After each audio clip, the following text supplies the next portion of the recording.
Parce qu'il y a ce que je considère comme étant de la calomnie politique.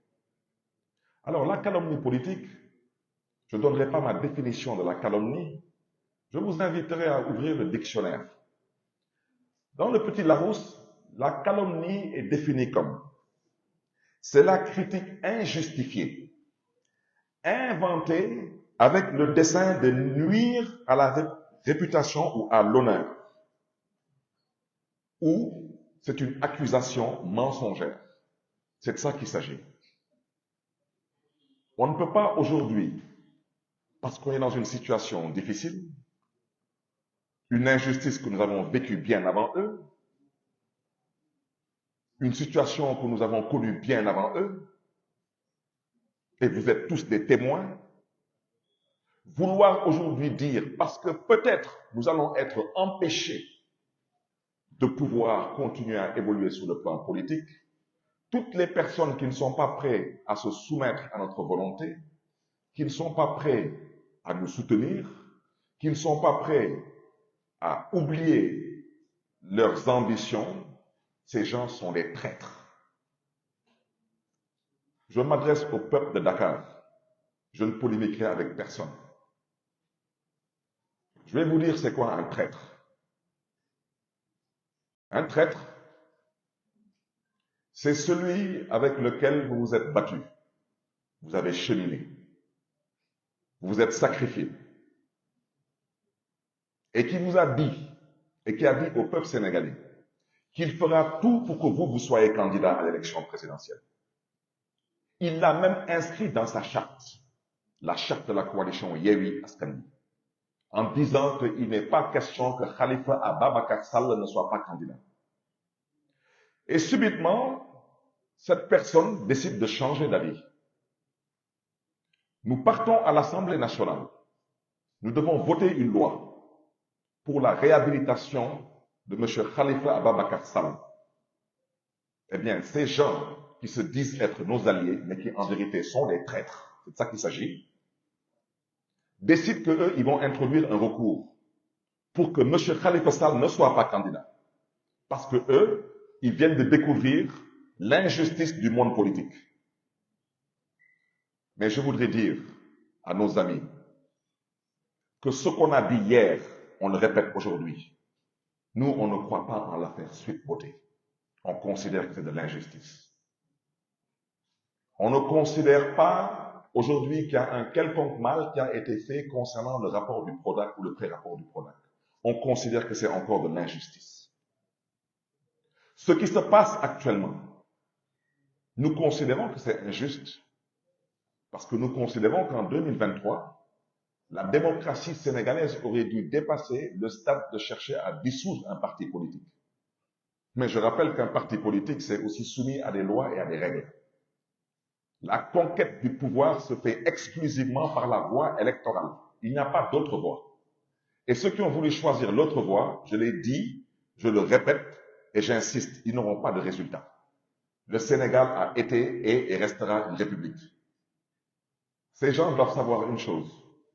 La situation qu'ils vivent actuellement, nous l'avons vécue avant eux, mais dans la dignité, dans la sérénité, dans la lucidité.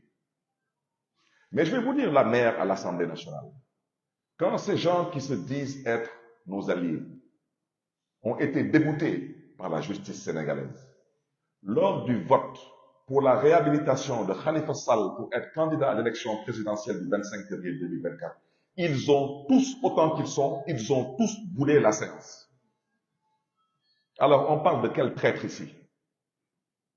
Wolof Ndiaye na tontu du forox. C'est pas parce que M. Khalifa Sall est un homme pondéré, un homme posé, un homme mesuré, qu'on va accepter qu'on se moque de nous. Parce que nous, nous ne sommes pas obnubilés par une élection.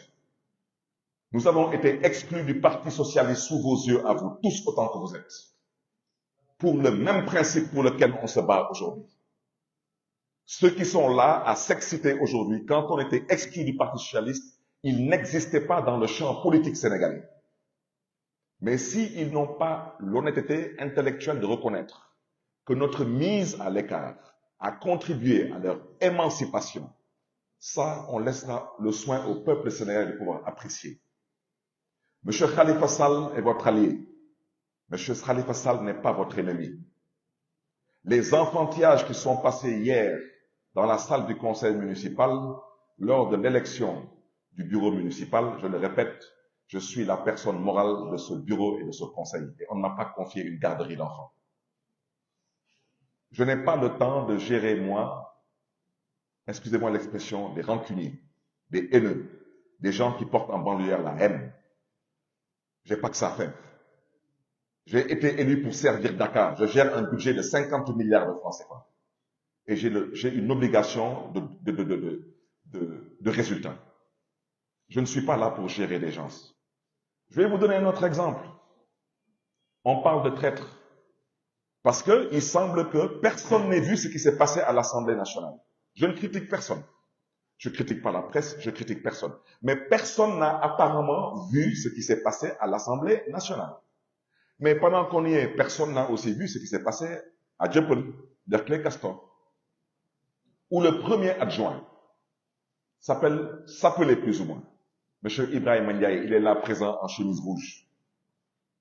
C'est le premier adjoint qui a été élu et qui suivait le maire Cheikh Gueye lors de l'installation du premier bureau municipal. Lequel bureau aussi a été attaqué en justice. Une décision de la Cour d'appel a donné injonction au maire Cheikh Gueye de reprendre la composition du bureau municipal. Ils sont partis au vote. La première adjointe, à l'heure où nous parlons, elle est première adjointe de PASTEF. Vous pouvez aller vérifier. Monsieur Ibrahim Ndiaye, qui est de Tahaou, Sénégal, a été élu deuxième adjoint après 3 tours de vote. 3 tours de vote. Vous n'avez jamais entendu les gens de Tahaou, Sénégal parler de trahison ou d'éviction. Il faut apprendre à être élégant. Quelles que soient les épreuves, il faut apprendre à être grand. Donc, je ne parlerai pas du cas des HLM. Allez vérifier, vous êtes là, les archives sont là. Vous n'avez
entendu personne de Tahaou, Sénégal parler d'éviction ou d'injustice ou de trahison.